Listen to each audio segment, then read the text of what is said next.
up, everybody, because I'm about to blow your freaking minds.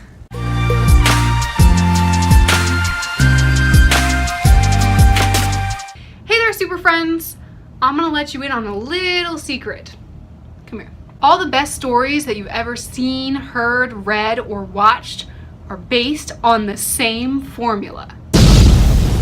I used to think that truly original artists would just get struck by inspiration one day, like they were getting hit with a bolt of lightning, and then produce whatever they could dream up, and it would just be what it was, regardless of whatever had come before them. However, after working in and creating in and studying in all sorts of different mediums and different art forms, I've come to find that that's not the case most of the time. It's just not as simple as that. In fact, what my experience has taught me is that there is one formula to rule them all, because the same formula is present in every major art form in existence. Every art form? Every art form? Every art form? Todas las formas de arte? Yes, every major art form. Music, film, literature, even painting and sculpting. Every great work of art tells a story, and that story has a formula. How do I know this? Because I use it myself. So today I'm going to show you my standardized version of this formula that underpins every great story in existence. The not-so-secret formula for storytelling is made up of 15 points, split up into 3 phases separated by checkpoints. Number 1, start. This is the beginning of your story. You have to start somewhere, so this is the first moment of screen time, the first line of the book, the first note of the song. From where are we starting our journey? Number 2, oops. Something went wrong. Whatever the hero was trying to do has gone awry. This creates the inciting incident of the story and pulls us along. Why is this day different from every other day? Number 3, hope.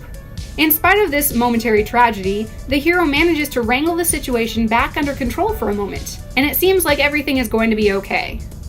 Number 4, nope. Just when things start to go right, things take another left turn. Something unexpected happens that knocks the hero back down below ground zero. Number 5, checkpoint number 1. Got it! At this point, the hero has to make a decision.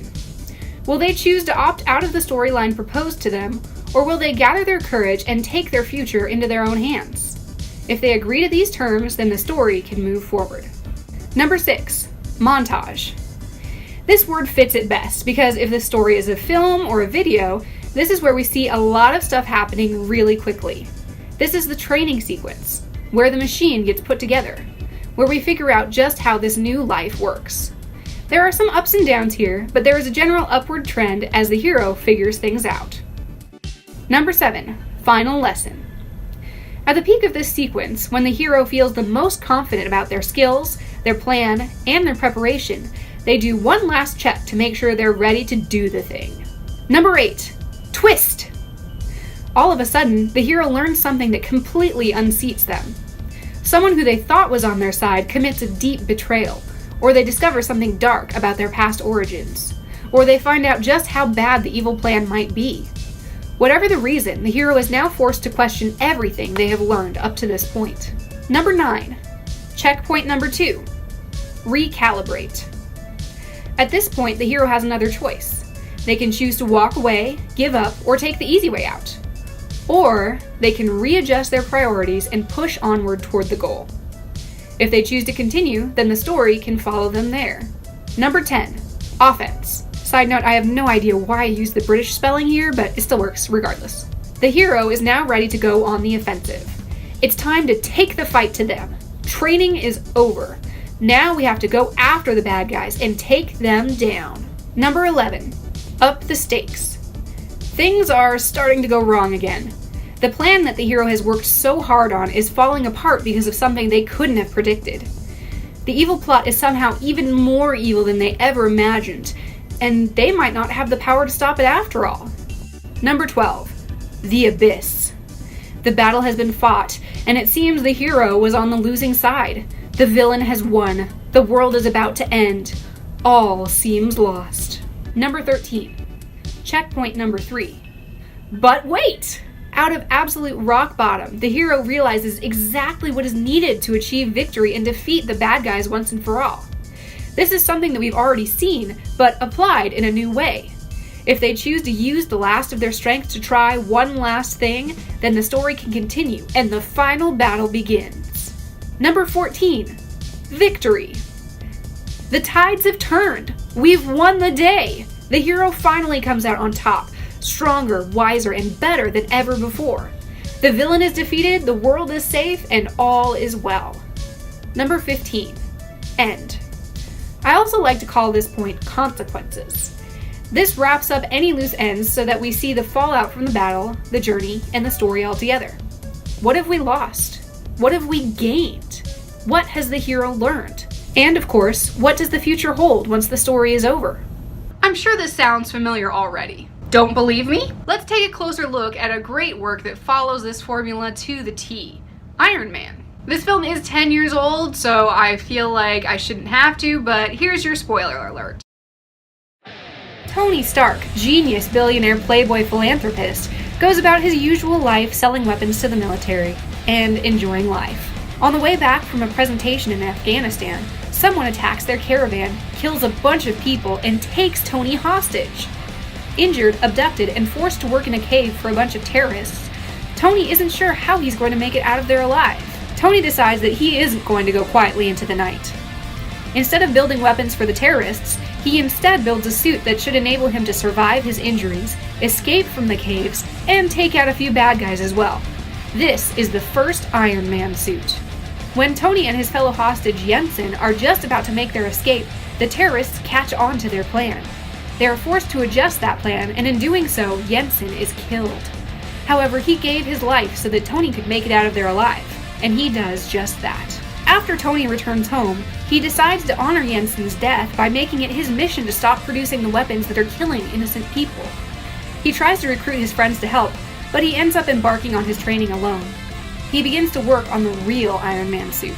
While his plan to turn his company around is proving slower work than he anticipated, Tony gets started on building and improving his suit. At this point in the story, we get to see the ups and downs of research and development. With his work nearly complete, we watch as Tony takes the Mark II Iron Man suit out for a spin around Malibu, California. His last lesson?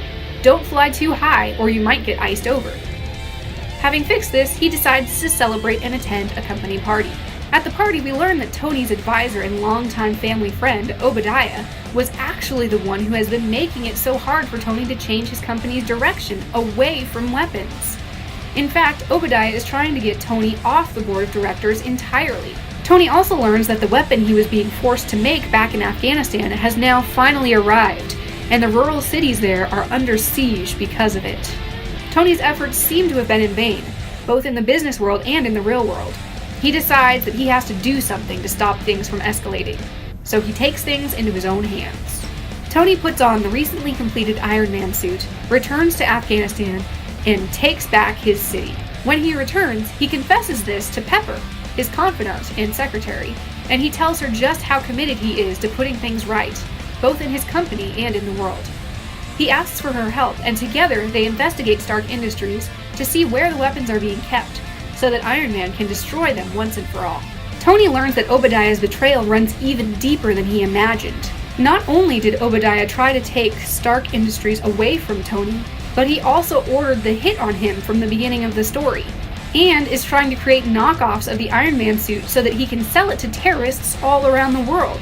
Obadiah arrives at Tony's home to take one last shot at him. He paralyzes Tony and takes out the very thing that is keeping him alive, the arc reactor that powers the Iron Man suit, and will power Obadiah's knockoffs. Thanks to a sentimental gift from Pepper, Tony is able to overcome his perilous situation and get back into the Iron Man suit. He and his friends rally to go after Obadiah and stop him from wreaking destruction all over the world. The final battle begins. After an action-packed fight scene, Tony finally defeats Obadiah with the help of his friends. With Obadiah gone, Tony can resume controlling interest in his company and keep the Iron Man technology from ending up in the wrong hands. In this iconic scene, Tony is supposed to be covering up his creation and use of the Iron Man suit by explaining away his absence during the final battle to a room full of reporters. But instead, he tells them the truth. I am Iron Man. What a fantastic story. It was actually that very film that got me interested in Marvel 10 years ago. And that's not the only popular story that follows this formula. There are so many others. Films like Big Hero 6, Wonder Woman, Rush Hour, The Princess Bride, even all the Star Wars movies. Books like Harry Potter, Percy Jackson, and even The Sisterhood of the Traveling Pants. I would even argue the simplified version of this formula is in use in popular music on all of today's radio stations. Everyone has seen and experienced this formula in action. You see, formulas aren't inherently bad. The reason we all use this formula is because it facilitates great storytelling. Just because you use this formula doesn't mean your work isn't original, or that it's good or even bad. This is just the frame through which your story comes together. You couldn't compare a VW Bug with a Mustang just because they have 4 wheels, an engine, and seatbelts. It's about how you tell the story that makes it unique. So go out and tell your story, super friends, in whatever medium you see fit.